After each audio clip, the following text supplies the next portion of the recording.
Great news, everybody. Interest rates stayed the same at 5%. Now, what will the Bank of Canada look at for the next announcement? I'll tell you, the holiday retail number. This will have a huge impact on the consumer spending component. Unfortunately, not the government spending or business investments, but just the consumer. Now, when will be the next announcement, you might be wondering? January 24th, 2024. Also, it is worth noting that the Toronto vacant tax increase and the luxury home tax will be coming into effect very soon. One quick thing before we get started, I'm going to include my contact information below in case you need my help in navigating this fluid market. Now, without further ado, let's look at what's really happening in the real estate market. Let's go. In November 2023, Richmond Hill's real estate market showed a subtle shift, a slight decrease in sales, active listings compared to previous months. Average price of homes really saw a minor dip, stabilizing close to last year's figure. Overall, the market is leaning towards a seller's market, with properties spending a consistent amount of time on the market, reflecting the steady demand in the region. But again, that really depends on the type of home, which we'll go into right now. Really diving into sales, detached homes saw 65 transactions, which is 12% decrease from October, but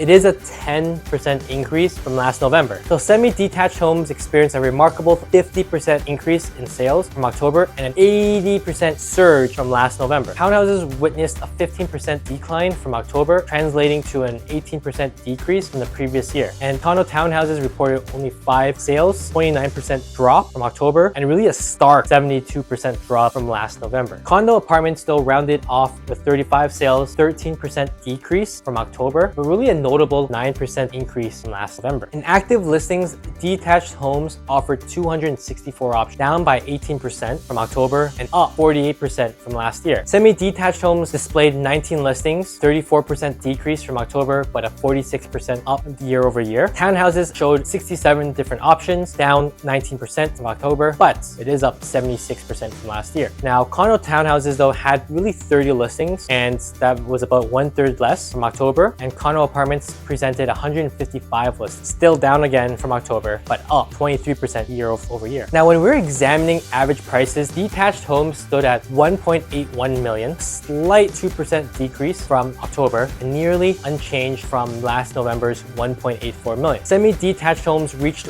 1.2 million, a significant 12% increase from October and an 8% rise from the previous year, 1.11 million. Townhouses valued at 1.15 million marked a 7% decrease from October and a slight 1% decrease from last November's 1.16. Condo townhouses though averaged by about 912,000, an 8% increase from October, but really a slight 1% increase though if you think about it on a year-over-year basis at a little over 901,000. And condo apartments really at 674,000 experienced a 4% increase from October and another 4% from last year, 649,222. In the market types, detached homes and condo apartments are teetering towards more of a balanced market, while semi-detached homes and townhouses firmly sit in a seller's market. And remember, it really depends on sales and number of listings. Okay, if there's not that many listings relative to sales, then it leans towards more of a seller's market. It's not always a buyer's market, guys, despite what media and other people are saying. Now, condo townhouses really stand out in a buyer's markets, reflecting really a diverse market conditions overall. The days on market, detached homes average about 23 days, modest increase from last year's 21 days. Semi-detached homes now take 19 days to sell, quicker than last year's 45 days. Townhouses spend an average of 22 days on the market, down from 24 days last year. Condo townhouses average about 14 days, are selling faster than last year's 24 days. Condo apartments take around 20 days, notable improvement from last year's 28. Now, thank you for tuning in. Make sure you like and subscribe. My contact information is below. I respond to all messages. Feel free to reach out to me like many have already done, and see you soon. Bye-bye.